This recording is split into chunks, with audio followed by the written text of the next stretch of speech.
this video, I'm going to focus only on one story, but I promise you it's an incredible story. Here it is. A British man stranded in the Philippines claims he is waiting to pass away after his life took a horrific turn, leaving him with a rotten leg, no visa, and no way home.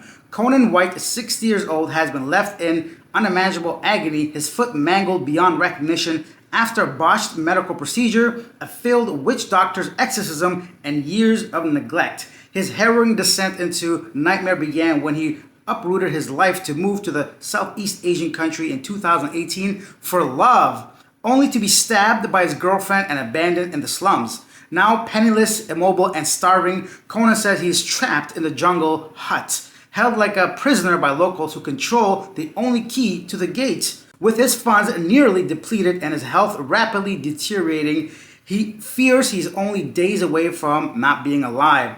Quote, "This is really it now. The project that is me is almost over," he said. The desperate Brit has told Mail Online about his hellish experience living and surviving in the Philippines wilderness after setting up a crucial fundraiser he hopes may just save his life. Conan, eager to return to what once was his home in Newbury, Berkshire, UK, is now begging the British Embassy to rescue him from his nightmare as he battles living in a jungle located a 17-hour ferry away from any civilization with a decaying foot. The Foreign Office have informed Mail Online they are aware of his plight.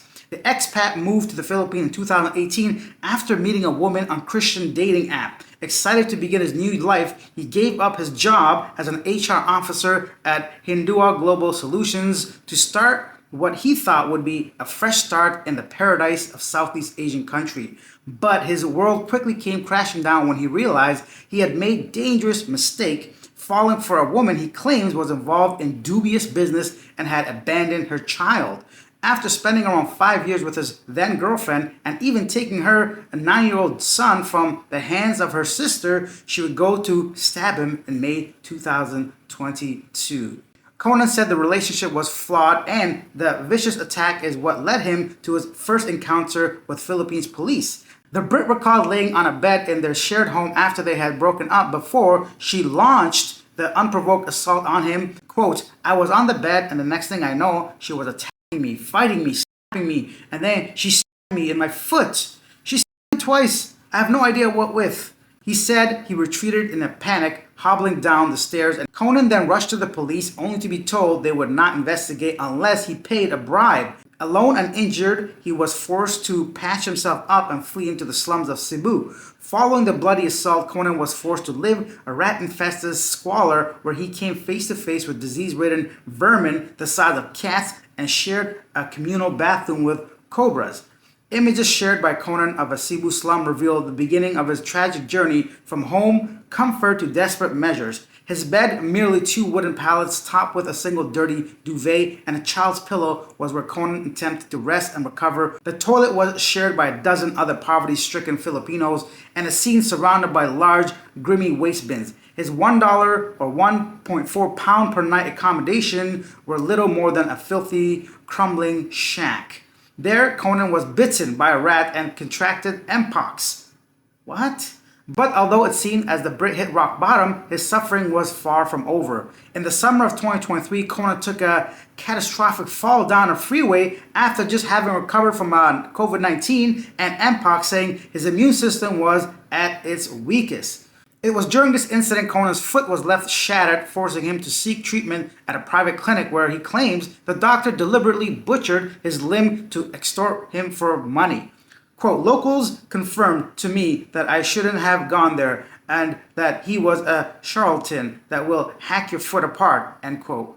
Days later, a water burst in his home sent him tumbling down the stairs again, worsening his injuries. His foot became twisted, mangled, and oozing with infection. The man soon began experiencing a fever, one so severe he had to be taken antibiotics and useless medication that were not working, he says. Quote, "I'm not exaggerating when I say this, but I was probably dying At that point, I was in a complete state. I could barely speak. I could barely move. I couldn't hold down food. Conan's then girlfriend, who was located in Malaysia and growing increasingly concerned for his well-being, said he immediately needed to go to a hospital. Her brothers took an 8-hour ferry from Mindanao to Cebu to bring him back to the Philippine islands so he could be seen at the city hospital.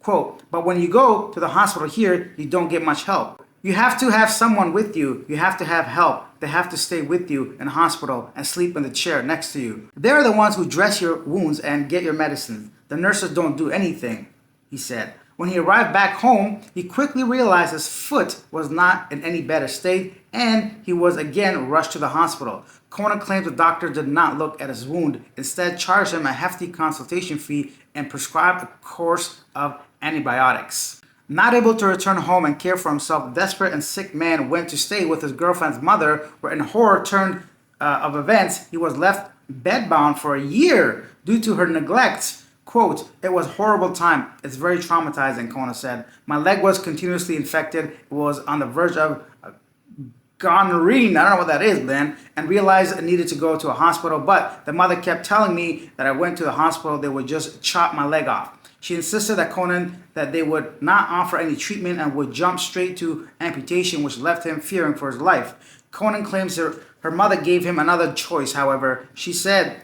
if you stay here, I'll look after you. Give me your money.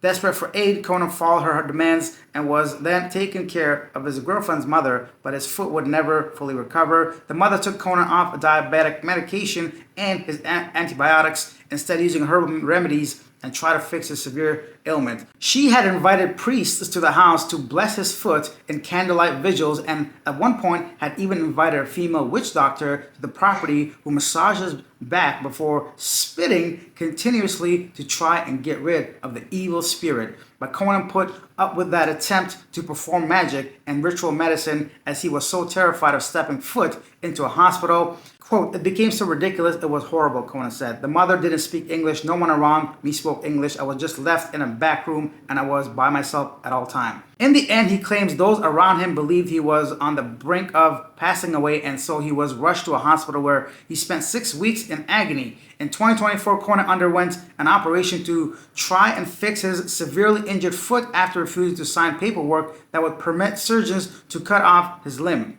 But in just a few days, he was dumped back into his former caretaker's home, stitched up but still rotting away inside. He knew he hadn't fully recovered after noticing a gaping hole at the bottom of his foot below 36 inches of stitches, or 36 stitches. Hungry, exhausted, and desperate for medication, Conan was fed a supposedly magic concoction using island coconut flour, which the mother paid around 10 pounds of the money she gained off him to a man who sliced them down from special trees.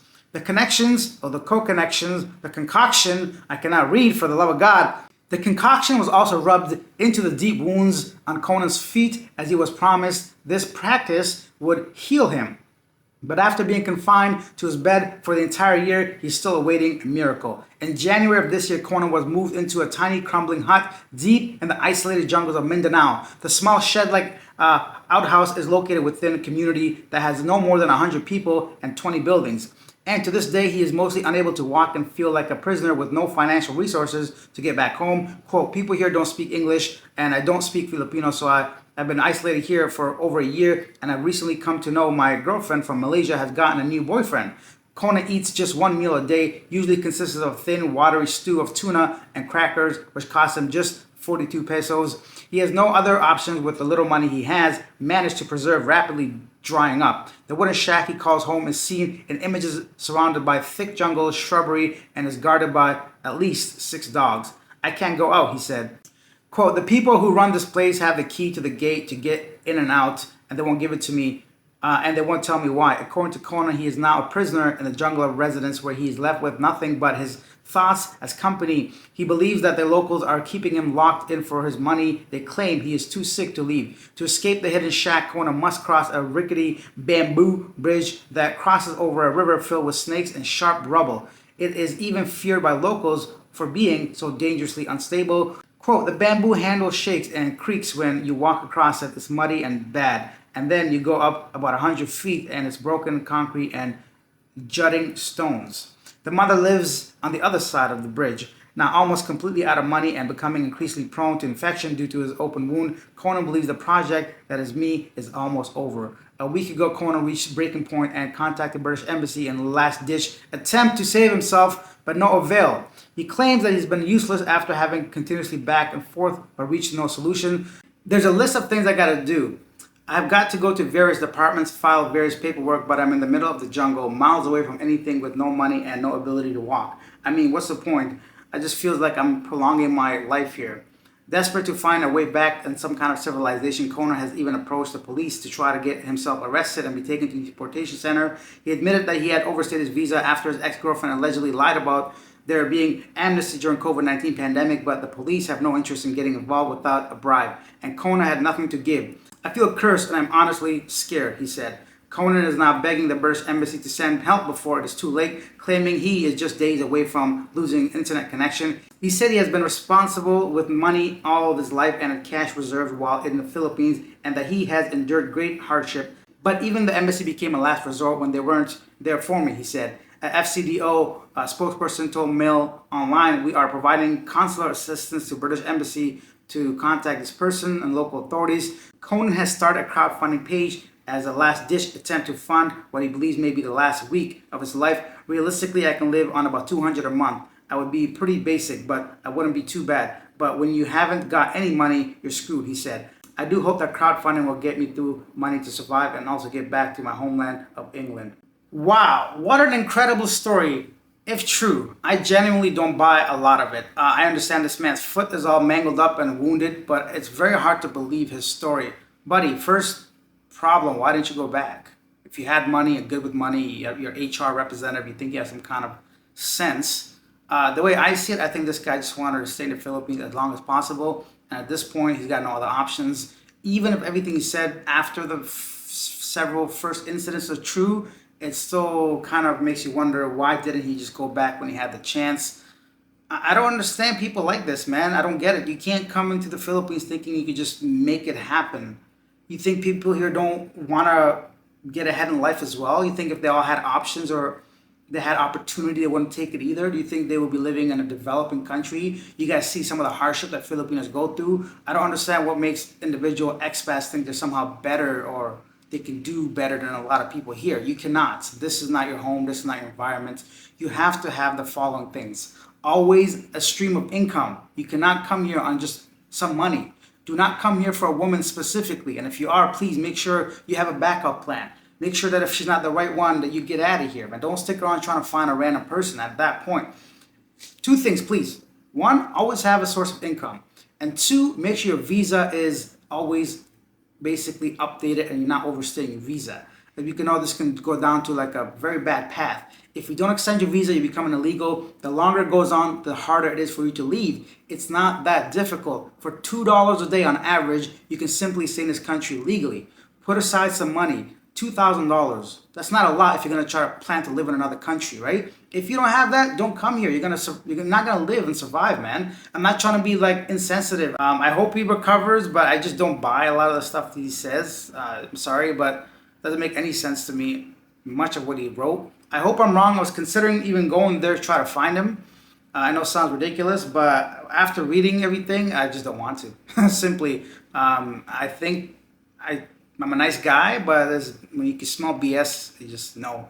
And even some of the photos look like, I don't want to say staged, but I feel like he's over exaggerating. I hope I'm wrong. I don't want to wish anything bad upon anybody, but I feel like this is one of those situations that it's got to be helped through the embassy, the British, English, whatever it is. It's not something I think that I can do for him. Let me know what you guys think. Leave your comments down below. This is a very I also want to thank Jesse and Lawrence for sending me this story. Thank you guys. I think it's definitely interesting from an outside perspective. I'd hate to be him, but definitely a reminder for all of us to go ahead and be a bit more planned, a little bit more organized, a little bit more just well prepared. Please, man. How many stories we got to talk about? Every day I come on here, have something with some kind of expat, whether it's insurance, medical insurance, some bad experience.